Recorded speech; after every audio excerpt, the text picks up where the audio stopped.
in this third and final part of the hydrogen atom solution, we'll start by reviewing the solution we've already obtained, discuss the so-called Laguerre polynomials, and then look at the hydrogen atom wave function, visualize them, and finally look at the energy spectrum of the hydrogen atom. So we start by assembling the entire hydrogen atom wave function that we've determined in the previous videos. And the first thing to look at then is the total function, which is psi of the three quantum numbers n, l, m of variables r, theta, and phi. This is equal to the radial function, which is a function of n and l, depends on the n and l quantum numbers of r, and then the spherical harmonics y, l, m of theta and phi. Well, the r and l were given by u over r. We know what u was. It was e to the minus rho times rho to the l plus 1 times the polynomial in rho. Well, remember that rho is equal to r over na, where n is the quantum number, a is the Bohr radius. And so r sub nl is going to be 1 over r times r over na to the l plus 1 power, e to the minus r over na, times v of r over na. And v of r over na is just a sum, a polynomial with sum of coefficients with powers of r over na. So it's sum from j equals 0 to infinity, c sub j times r over na to the jth power. And the coefficients here are obtained by recursive relation, where c of j sub j plus 1 is equal to 2 times j plus l plus 1 minus rho sub 0 over j plus 1 times the quantity j plus 2l plus 2, all times c sub j. So you start with c of 0, which gives you your normalization factor, and then you can generate all the other polynomials. Now, as it turns out, these polynomials have a name. They're called the associated Laguerre polynomials. And the associated Laguerre polynomials are then designated by a symbol capital L. And then in the denominator you have n minus l minus 1. And in the superscript you have 2l plus 1. And they're a function of 2 times a variable rho. So v of rho is the Laguerre polynomial with this subscript, this superscript, as a function of 2 rho. And the generating function for the Laguerre polynomial, just like for the other polynomials we've looked at, Hermite polynomials and so on, is given by L of q and p, L sub q super p of x is equal to minus 1 to the pth power, d by dx to the p power,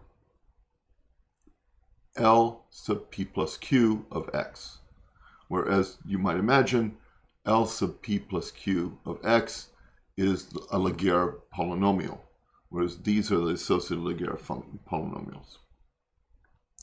And these L sub q of x are the so-called Laguerre polynomials, which are also defined by a relation that has derivatives in it. So L sub q of x is e to the x power, d by dx to the q power, time of e to the minus x, x to the q power.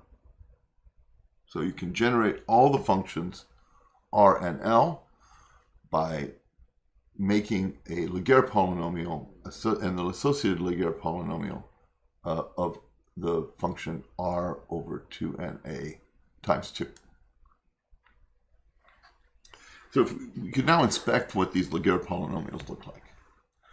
So the Laguerre polynomials, L sub q of x, e to the x, d by dx to the q power, e to the minus x, x to q power. Well, for L sub 0, if q is 0, then this gives me a factor of 1, this gives me a factor of 1.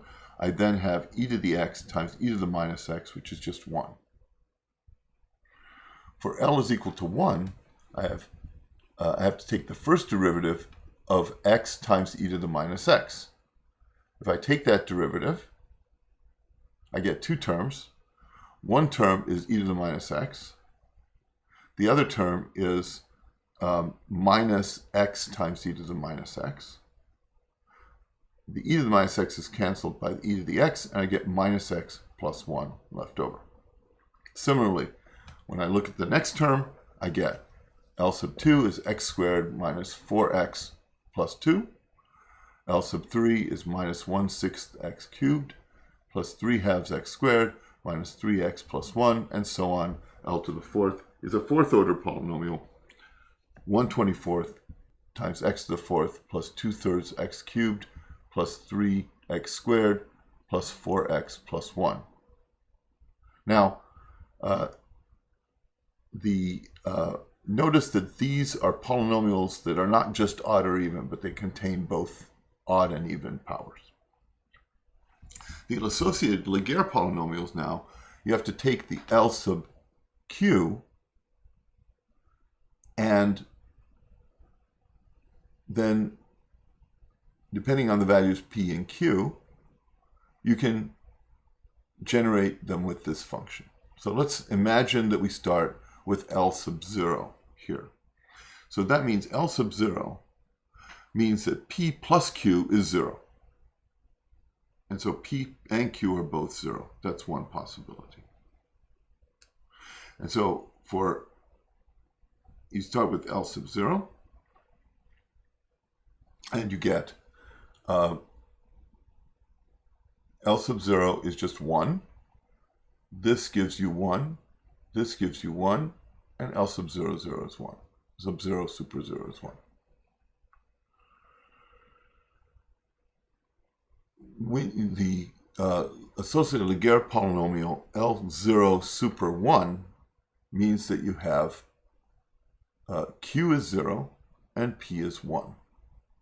So you want to start with the Laguerre polynomial L sub 1 because p is 1, q is 0. So you start with this term, and you have to take the derivative.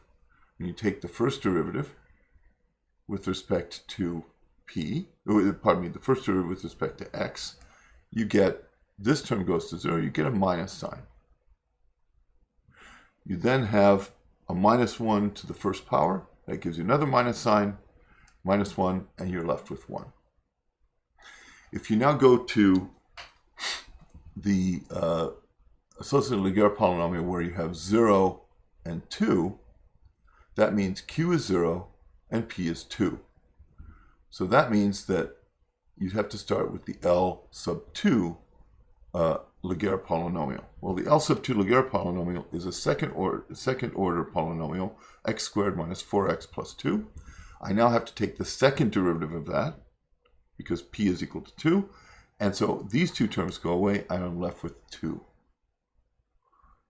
I take this to the second power, that gives me plus 1, and I get a value of 2. And you can see how this is generated. Let's look at another set. Let's look where q is equal to 1 and p is equal to 0. So when q is equal to 1 and p is equal to 0, then you have to start with the L sub 1 term for the Laguerre polynomials. So that's minus x minus 1. This is 0. This is 0, so these gives you 1, and you have minus x plus 1. If you go to the term where q is 1 and p is 1, then this you have to start with the L sub 2 Laguerre polynomial, which is a second derivative. You now take the first derivative of that because p is 1. And when you take the first derivative, you get 2x minus 4. You have the first power of minus 1, that flips the signs, you get minus 2x plus 4. If you then go to the q equals 1, p equals 2 term, then you have to start with L3. So L3 is a third order polynomial. You have to take the second derivative, and so you get this term surviving and this term surviving. Well, this term will give you minus x rather, and this term will give you a factor of 3. Right. So you get 1/2 x squared, then you take the second derivative, then you get x. And then this gives you 3. And when you take these derivatives and multiply them out, you get minus 6x plus 18. Normalize these. And so on. And for L02, you see the pattern. So if you have a q equals 1, then you have a first order polynomial. If you have q equals 2, you have a second order polynomial. So q sets the order of the polynomial. And p tells you which Laguerre polynomial you have to start with to get that second order polynomial. So we can now write the final full solution of the hydrogen atom, which is now square root of the quantity 2 over Na cubed times n minus L minus 1 factorial, once we've normalized it, divided by 2n times n plus L factorial to the third power, e to the minus r over Na, 2r over Na to the nth power, and then you have the associated Laguerre polynomials of 2r over Na and n minus L minus 1 for q and 2L plus 1 for p. And finally, you multiply this by the spherical harmonic YLM of theta and phi. So you can use this general solution to generate all the eigenfunctions of the hydrogen atom, and I'll write down a couple of them. And I think there's going to be a homework assignment where you do some of these as well. So psi of 1, 0, 0 is square root of 2a over 3, n equals 1. 0 factorial, which is 1, over 2 times 1 factorial to the third power, e to the minus ra, 2r over a to the 0 power, L 0, 1 of 2r over a, because n is 1, and psi 0, 0 of theta and phi. And that, when you work that all out, it's a very simple function. It's square root of 4 over a cubed, e to the minus r over a, 1 over square root of 4 pi. And when you combine all the terms, you get 1 over the square root of pi a cubed, e to the minus ra, for psi 1, 0, 0. N equals 1, L equals 0, M equals 0. It's the only state you can have for n equals 1. For n equals 2, remember L can be 0 or 1. And so for L equals 0, then M must be 0. And again, now you have this normalization constant, which is 2 over 2a to the cubed rather, 1 factorial, because now it's 2 minus 0 minus 1, which is 1 factorial, over 4 which is 2 times 2, and then here you have 2 plus 0, which is 2 factorial to the third power, e to the minus 2 over ra, n is equal to 2, 2r over 2a to the 0 power because L is equal to 0, L11 of 2r over 2a, y of 0, 0 of theta and phi. And when we work that out, it gives you, again, something that does not depend on theta and phi. It's just a radial function. So it's 1 over square root of 32a cubed, e to the minus 2 over e to the minus r over 2a, the quantity 4 minus 2r over a. Again, this is a polynomial, first order polynomial, because q is 1, times 1 over square root of 4 pi. And if we put this all together, we get 1 over 8a cubed square root times the quantity 1 minus r over 2a e to the minus r over 2a. And 210, why 210? So L can be 1, and M then can be 1, minus 1, or 0. Again, now we have n, which is 2, minus L minus 1, which is 0 factorial on the top. You get 2 over 2a to the cube power, over, and then you have 0 factorial over 4 times 3, because n plus L is 3 factorial to the third power, e to the minus r over 2a, because n is still equal to 2. Now, because L is equal to 1, you have 2r over a, 2a. So this gives me basically r over a. And then you take the L03 associated Laguerre function of 2r over 2a and the y1, 0 of theta and phi. So this will have a theta dependence. And if you look at this, then it becomes the following. 1 over 12 times 6a cubed times 6 e to the minus r over 2a. Now you have r over a, so it's a first order polynomial again. 1/2 times square root of 3 over pi cosine theta. And that can be simplified further. Well, we can plot these radial functions as a function of r over a for each value of n. And it's sort of instructive to look at this. So if I plot a to the 3/2 times, this is the Bohr radius, times the radial function r as a function of r over a, for n equals 1 and L equals 0, you have something that drops exponentially very nicely. For n equals 2, we have L equals 0, which starts very large and drops off, goes negative, and then goes to 0. So it has a minimum. And L equals 1 has no nodes, so that has no nodes and just has a peak in the middle. For n equals 3, we can have L equals 0, 1, and 2. So the L equals 2 has no nodes. The L equals 1 starts at 0, rises and drops, has 1 node and goes to 0 at infinity. And the L equals 0 has 2 nodes. So it starts at a large value, drops down, goes negative, comes back positive, and then goes to 0. So just like every other wave function we've seen so far, when the quantum number rises, the number of nodes increases. Right? So if you plot, then n equals 4, again, you see the pattern continues. So that's as a function of n with all the different values of L. Now, what about radial functions by L?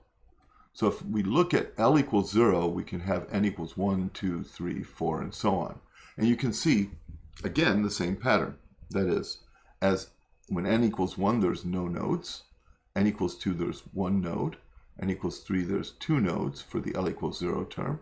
And n equals 4, there's 3 nodes for L equals 0. For L equals 1, same thing. The n equals 2 term, that's the first one you have, has no nodes. The n equals 3 has 1, and the n equals 4 has 2. And similarly, for L equals 2, you have the n equals 3, which is the lowest value of n you can have for L equals 2, has no nodes, and the n equals 4 has 1 node. We can now look at the orbital density plots to give you an idea of what these look like. So for n equals 1 and n equals 0, m must be equal to 0, and this looks perfectly spherical. For n equals 2, L equals 0, and m equals 0, there's a node, right? And so that node is shown by a change in color. So you have violet, where it's positive, and green, where it's negative. Green where it's positive, and violet where it goes negative.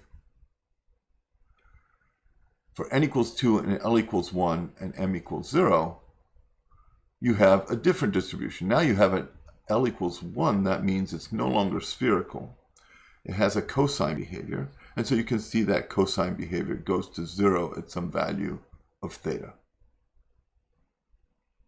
At theta equals 90 degrees. Start theta up here. By the time you reach here, it goes to 0, and then it goes negative. And so you can see the positive and negative sides of this. When n equals 2 and L equals 1, turns out that's more like a sine function.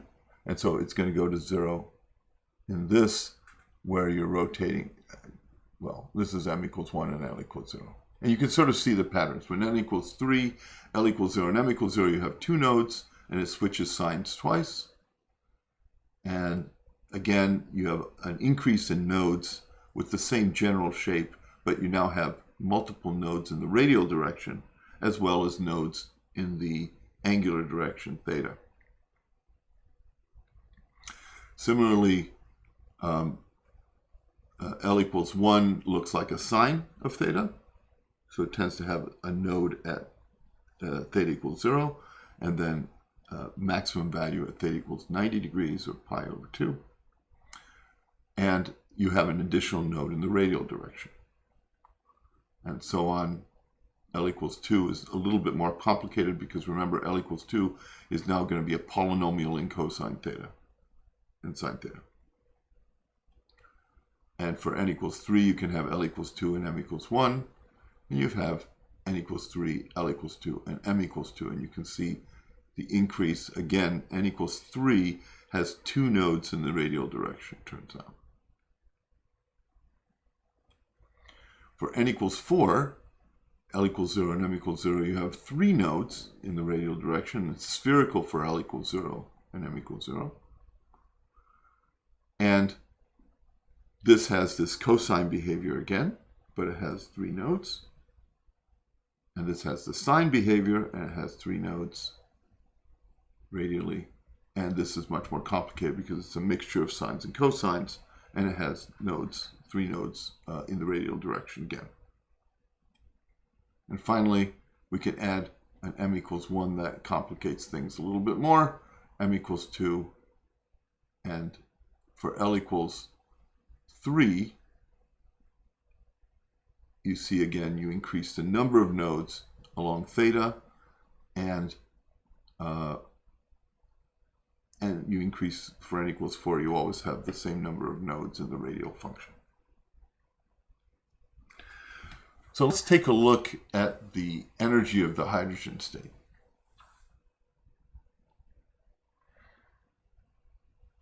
So the energy is E sub n, which is minus m over 2h bar squared n squared.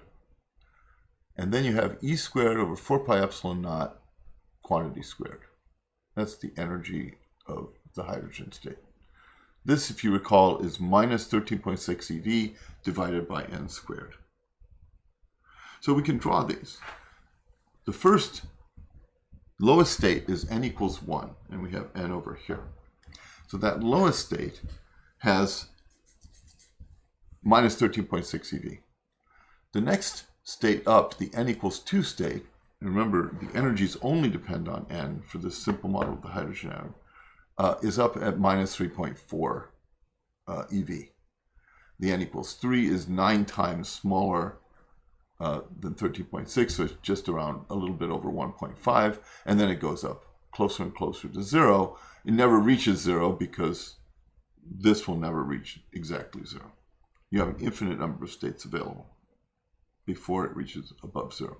It never gets to 0. So when you have transitions between states, that is, suppose you have the electron up in state 2, it can drop down to state 1. The energy difference is released in electromagnetic radiation, a photon. The energy of the photon is given by the energy of the initial state minus the energy of the final state. And everybody who takes a modern physics class does an experiment where you look at the transitions of the hydrogen atom. And the atomic transitions gives you a nice spectrum of lines. And the spectrum of lines are exactly these transitions from n equals 2 to 1, n equals 3 to 1, 4, 5, 6 to 1, or the transition from 3 to 2, 4 to 2, 5 to 2, and so on, or the series from 4 to 3, 5 to 3, and so on. There's a bunch of series. The energy of the photon released is then going to be equal to minus 13.6 eV times the quantity 1 over initial n squared minus final n squared. And that's equal to the energy of the photon, which is h, Planck's constant, times the frequency of the photon. So there's a bunch of series which we've named. Over here we call it the Lyman series, the Balmer series, the Paschen series, but there are more series than that. So the final state determines what the series is called. So if the final state is the n equals 1, then it's called a Lyman series, and that has the biggest energies. And those are usually ultraviolet. For the final state being n equals 2, you have the so-called Balmer series, and this tends to be in the visible spectrum. So these are the ones you actually measure when you do the experiment of the excited hydrogen atoms. The Paschen series for n equals 3, Brackett, Pfund, and Humphreys channel. Humphreys series, there's a bunch of series that are all named after whoever initially discovered them. And clearly, by the time you reach the n final equals 6, the energies are very small. And so it's probably in the infrared or microwave even.